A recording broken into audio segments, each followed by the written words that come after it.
Keep in mind, I'd never even considered giving a ride to a stranger before.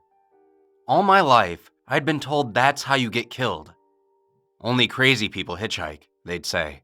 They'll cut your throat and steal your car and you'll be dead in a ditch somewhere. I didn't want to die in a ditch, and I liked my car. But after I had left the gas station, and I saw the poor guy sitting in the gutter on the I-95 on-ramp, feebly holding out his thumb, I made my choice. I'd be a good Samaritan today. The storm in the distance looked pretty threatening. If I let that guy sit there, he'd probably have to bear the brunt of it. From the looks of him, he didn't appear to be able to bear much at all. I pulled over to the side and rolled down the window. "Where are you looking to go?" I asked him. "Baltimore," he replied. His voice was stronger than his sickly body had suggested, and that gave me pause. I looked him over again. Dirty jeans, baggy red t-shirt. No bag, no bulges in his pockets. I sighed. "I can get you as far as Philly." He nodded. "All right, hop in," I told him, unlocking the door.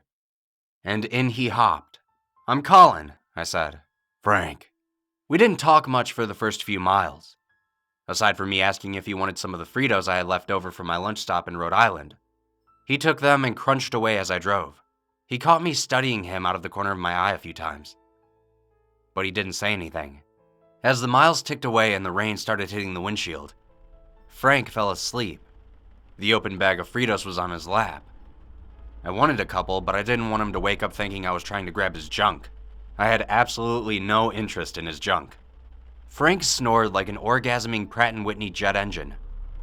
In the confines of the car, since I had to close the windows once the rain had started, I noticed Frank had an unpleasant odor. Nothing overwhelming, but still pretty obvious. Over the roar of his snoring, his stomach growled and burbled. Gross, I thought. Lightning flashed and wind buffeted the sides of the car. The traffic ahead of us slowed to a crawl. One of the annoying things about my car is the climate control only works properly when the car is moving.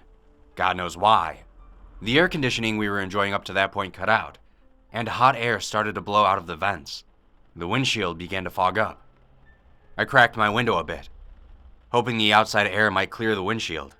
It did, a little, but visibility was still terrible. The rain was heavy and my wipers weren't doing a good job. All I could see was fog and the brake lights of the car stopped in front of me. Frank's stomach kept gurgling. I looked over. He was awake, staring straight ahead. "You okay, buddy?" I asked. No response. He just stared at the fog-shrouded glass of the windshield. The smell I had noticed before had intensified. "Hey, Frank. What's going on? You sick?" Still nothing.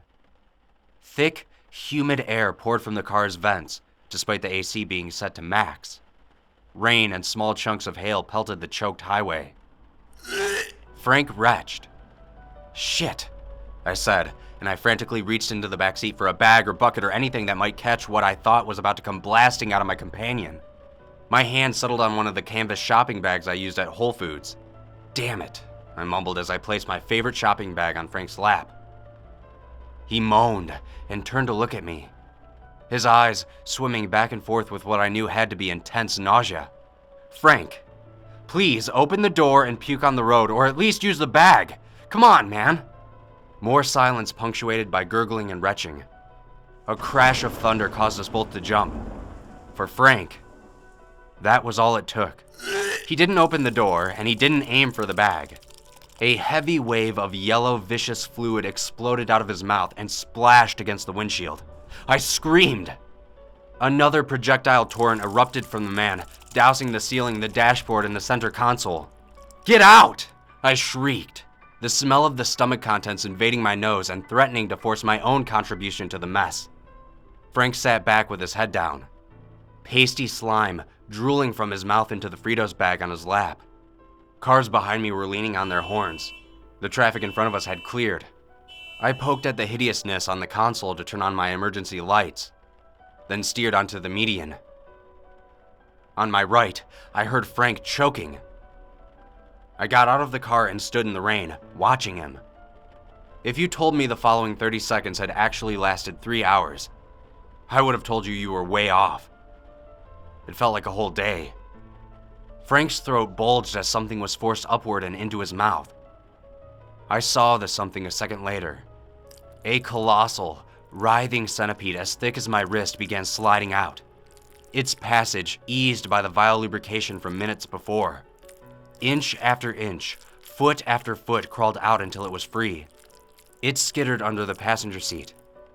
I had already dialed the 9 and 911 when the solid matter entombed in his vomit began to move. Frank groaned, and I distinctly heard him mutter, "Not again." As the rain soaked me, I watched as small centipedes crawled through the sludge all over the car, leaving trails as they went. My dialing complete, I waited through 7 rings before a dispatcher answered. As I told her about the medical emergency and tried to estimate where we were on the interstate, Frank abruptly opened the passenger side door and stood on the side of the highway. He was gripping another massive centipede and pulling it out of his throat. I watched it bite his hand over and over again until its 2-foot-length body was exposed. Frank then flung it into the dirt. "I'm, sorry about your car, man," Frank called over the sound of the rain and traffic. "I haven't had an episode like that since I was a kid." I was speechless. I just stared at him as he walked down the side of the median, the torrential rain washing its clothes of the filth and bugs. And as centipedes crawled throughout my car and ropes of stomach contents dripped from its ceiling, Frank stuck out his thumb to flag down another potential ride to Baltimore.